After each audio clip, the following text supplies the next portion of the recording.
Hey everyone, before I get started, I just want to remind you that if you like my content, hit that like button, subscribe to my channel, and then join the Militiaman and Crew Patreon community by clicking the link in the caption. Hey, good afternoon. It's Sunday afternoon, Labor Day weekend. I just thought I'd give you guys a quick update. Hope you don't mind. Take up your time too much. It shall not take too terribly long.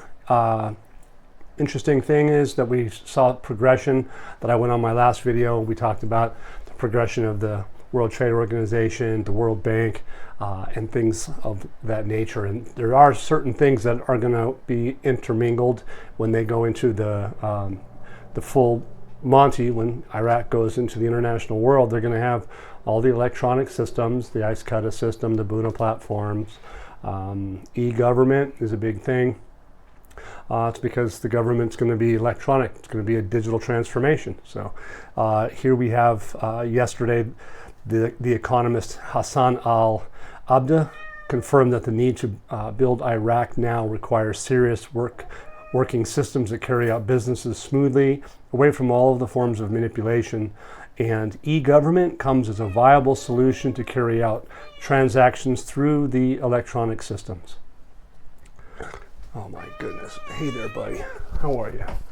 Come here. Let's just take a minute and don't get mad. We're going to be doing some news. Okay? All right. So there you go. Stay out of the plants. Anyway, you can tell that he's still as vocal as ever. Wally's the emergency man. So, hey, so back to the e-government, which is really kind of positive. It supports, though, that they're ready and interlinking through the government and through the borders and through all the other electronic systems, that they're about ready to go. It says here, though, that Iraq's country possesses the great wealth that is almost not available in any other country on earth. It's a pretty bold statement. So in the context of having an e-government, they're telling you that Iraq possesses some of the greatest wealth on the planet. And it also describes them as a rich country based off the size of their population base. So that wealth is compared to the number of people in the country. And he goes on to suggest the importance of the relevant authorities discussing the mechanisms of adopting electronic government and making it the basis for the dealing and providing services in Iraq, which requires preparing the necessary competencies to complete these tasks in the best way and in a manner that achieves economic feasibility for Iraq. So the economist is big on e-government, and he's also making note that, hey, the reason why that they can do this is because they have some of the greatest wealth on the planet. So pretty powerful, and it's on this weekend. And is it timely? Of course. There's not a whole lot of coincidences these days. So there's another thing that's going on too. It's called the Leadership Development Institute is discussing with Arab organizations the establishment of joint programs in the areas of training and administrative development.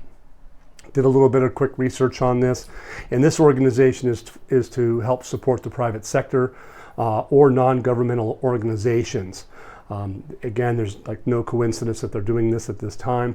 The League of Arab States, which there are 22 of them, are basically looking at it like this, that they need leaders in the administrative, in the supervisory, and executive side of things for the private sector. So the key thing here is the private sector. Iraq is going to be leaning heavily on that. That's what that 2023, 2024, 25 budget is all about. And so when you see these things coming into play, overlaying each other, you can see that there's progress.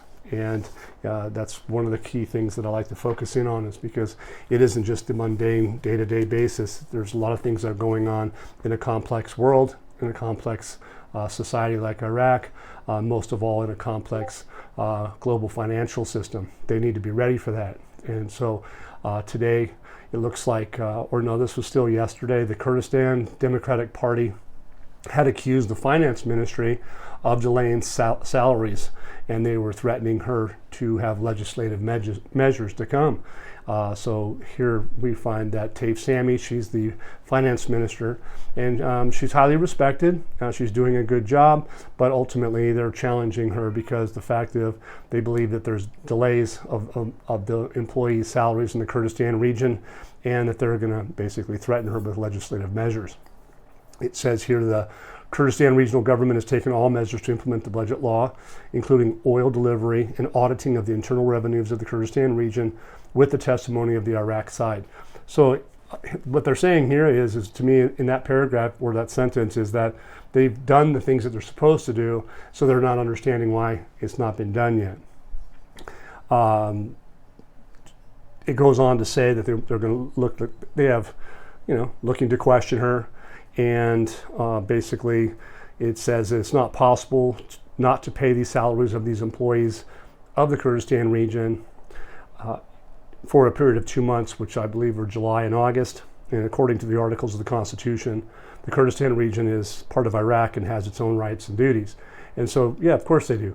But there's probably something there that's a mechanical thing or a technical item that is not political, that is help in this delay. So it says the officials in Kurdistan region say that Baghdad is disavowing the agreements concluded with Erbil, especially with regard to the budget file, the oil, and many outstanding files between the two sides. And so basically, the finance ministry, she rejects that, and it has her own excuses or her reasoning behind it. It says the federal government, was going to send 598 billion dinars as a loan to finance the employees' salaries, and that was last Tuesday.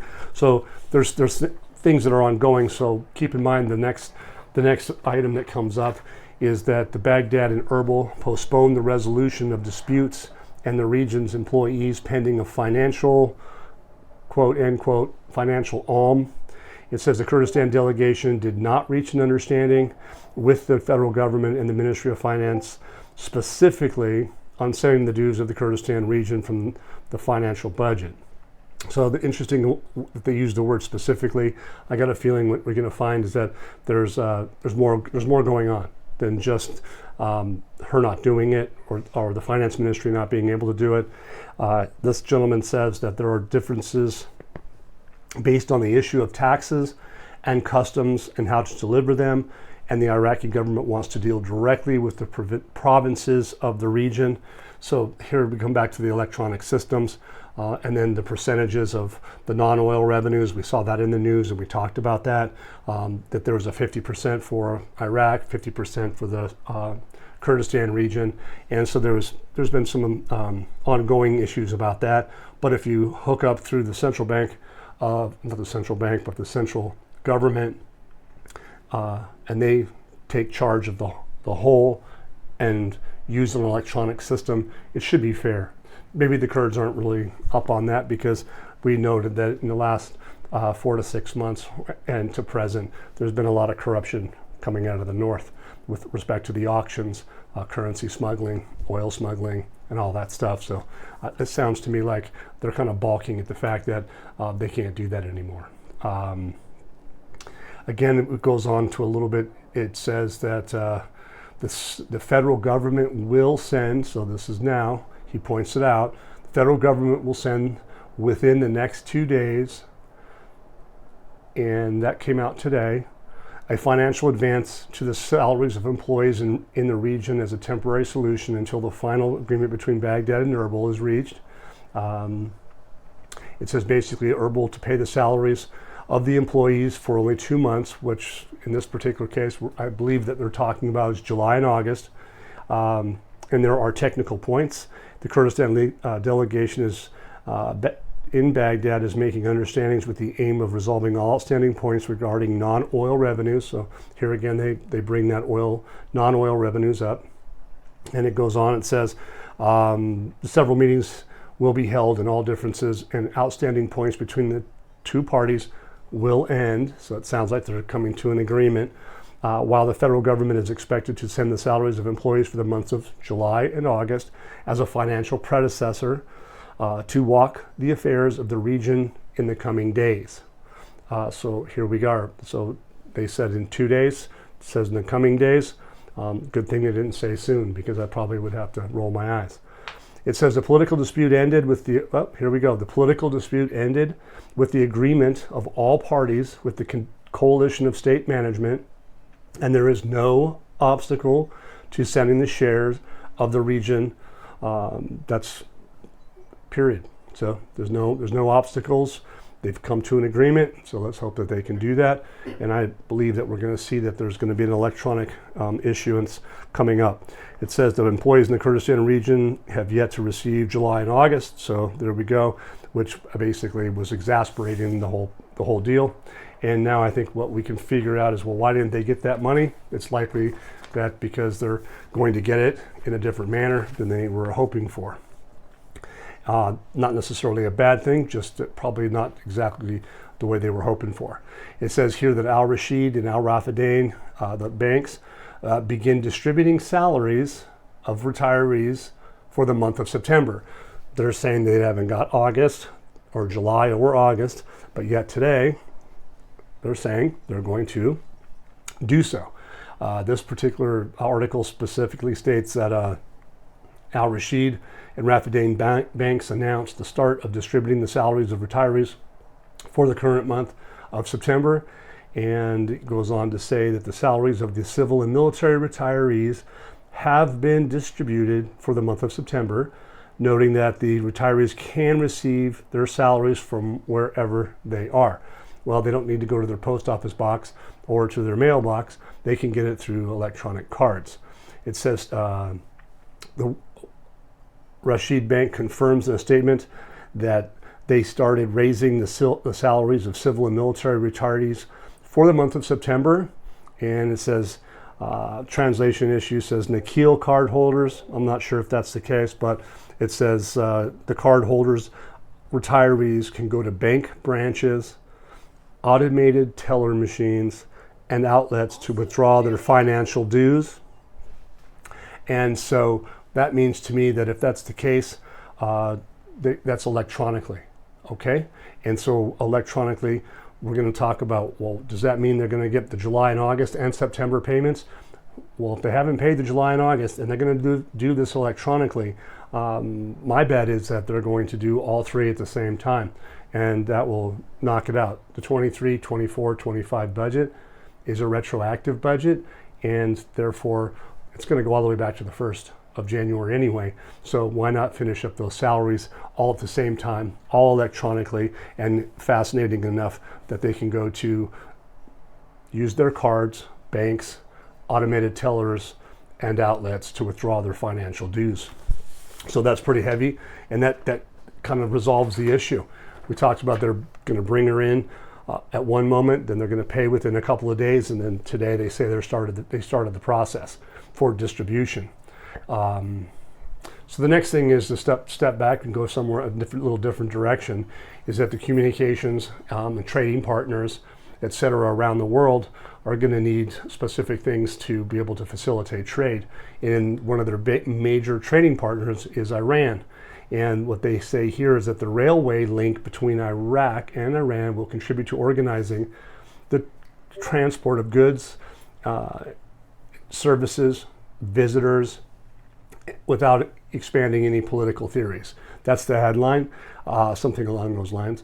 And it says the government advisor for financial affairs, Mohammed Saleh, quotes, "The step of linking Iran with Iraq with a railway network is a very important step that will contribute to organizing the transportation of goods, merchandise, and even Iranian visitors with Iraq." And he goes on to say that Iran is a major trading partner for Iraq historically, and Iranian goods flow quite easily into Iraq. He's going on to say that Iraq is a country where there's a large religious visit. So what we've been talking about is trade, we're talking about tourism, all kinds of different things. But being a great Islamic center, this line will facilitate the transportation of visitors, probably in a very efficient manner, with goods, products, etc. And it's going to going to be started. Well, it says the Prime Minister, Mohammed Shia al-Sudani, the foundation stone for the railway link project for Iran, which is called the Basra Line. It's basically going to achieve a huge leap in trade exchange with the country of Iraq. And so that's part of it. And then here when we talk about, that's a regional aspect of getting communications, getting facilitated trade, all that kind of stuff ready to go, is added on to this. If you see the Prime Minister Mohammed Shia al-Sudani sponsored the signing, key point is the word signing, of an agreement with International Finance Corporation for the development and rehabilitation of the Baghdad International Airport. Baghdad International Airport. It's going to be just like the Saudi Arabia International Airport, Los Angeles International Airport. They're going to be big hubs, and they're a gateway to the country. And they can be very, very beautiful. They can be very important culturally in lots of different manners. It shows a sign of sovereignty. It shows, of course, internationalism. So this deal with the International Finance Corporation for the development and rehabilitation of the Baghdad International Airport is a massive thing, and that comes out today. It says basically it's going to develop and qualify Baghdad as an international airport. So when they say international airport, it comes with a lot of different things. We're not talking about an international currency at 1310. It just doesn't work that way, as far as I'm concerned with this particular country. Many countries have different valuations of their currencies. Many of them are undervalued. Just because that X country has their circumstances does not mean they're just like Iraq. So be very careful. Just because another country has an exchange rate that fits their needs, or how they feel that they're going to present themselves into the world economy, is going to be far different than Iraq. Iraq is its unique situation, and we have specifics that come back from the IMF, the UN, US Treasury, all those different things that because of past history since 2003, those differences are quite evident. But anyway, the agreement includes the provision of the International Corporation of an integrated investment portfolio that includes how the international airport is expanded, how it's financed, how it's going to be operated, how it's going to be maintained, which is going to be raising the efficiency of the facilities and its safety factors and upgrading its services to conform to international standards for airports in the world. Okay, here again, if you can tell by what the language is, it's not talking about just your regional, typical day-to-day Baghdad airport. They're talking about making it an international airport that meets all those standards, and that's going to be a powerful situation. Al-Sudani and his group of people and in the finance ministry, planning, everything, foreign affairs, everything's going to be coming in and out of that airport. And he goes on, says the Prime Minister stressed to this agreement is one of a series of agreements to be concluded within the private sector, and which will take the role of a partner in the development of infrastructure for various vital sectors in Iraq, and their economic vision is going to extend out to 2030. And here's another kicker, was when we talked about signing, another key word that I found is sustainable development for the Iraqi economy. So the world wants to see them signing things. They want to see that they can do sustainable development, because that's going to become with security and stability. Sustainability, it's all coming together. And again, in the agreement includes, the International Finance Corporation, which is a member of the World Bank Group. And what are they going to do? They're going to be an advisory on the developing of the role of the private sector, which is going to enhance its entry into public services arena in partnership with the public sector and the sectors facing future challenges. So as you can see, this just didn't get started. They've had this in the planning, and I back that up to what we talked about in the last video. If you haven't seen it, please go back and check it out, because it has a progression of what's gone on since January, and that it includes many countries. It includes many people that are involved with the World Trade Organization, whether Iraq's going to make a little bit of money or a lot of money. or the World Bank's going to make a little bit of money or a lot of money, and or the World Trade Organization, a little bit or a lot. It's no bearing on me or you. It's just that this is just the way the world rolls, and it's going to happen as quick as possible. So when we see these things happening, you can bet your bottom dollar that things are looking good, very good, and it's on a weekend. And so some of these things coming out on a Friday is very fascinating, because Fridays are technically very slow days. Sundays are very slow days a lot of times, and we're going into holiday season for Iraq, which they have many of, and believe it or not, many provinces have holiday tomorrow along with us here in the United States. They're even having a holiday on Tuesday, Wednesday, Thursday, and of all things, we see that Friday again next week is going to be their normal religious holiday, going into a G20 summit. So at this whole time frame, it could be very interesting, because there's all these different holidays and things going on, but yet behind the scenes, there's all these things going on. So it's pretty fascinating. And this afternoon, earlier today, there's some things out on the internet that are suggesting, I haven't seen it yet to find it on TV, but it sounds like the President al-Sudani was on TV today or this evening, specifically addressing the country, which is kind of an atypical situation, because usually that's really kind of an important circumstance. There's suggestions that there's significant amounts of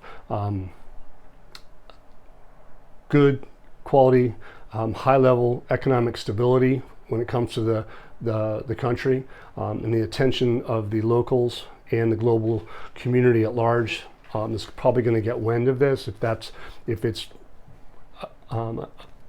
good. So we're going to be looking for this speech, and we're going to be looking for his TV transcript if we can find that. But the bottom line is that, is it expected? Sure, it is. It's expected. I would assume that al-Sudani was going to be pretty proud of himself, but because of the fact that he's talking about this IFC deal with the international airport. So would it be to be expected to hear something about him addressing the city, the local communities, provinces, etc.? I think it's a big deal.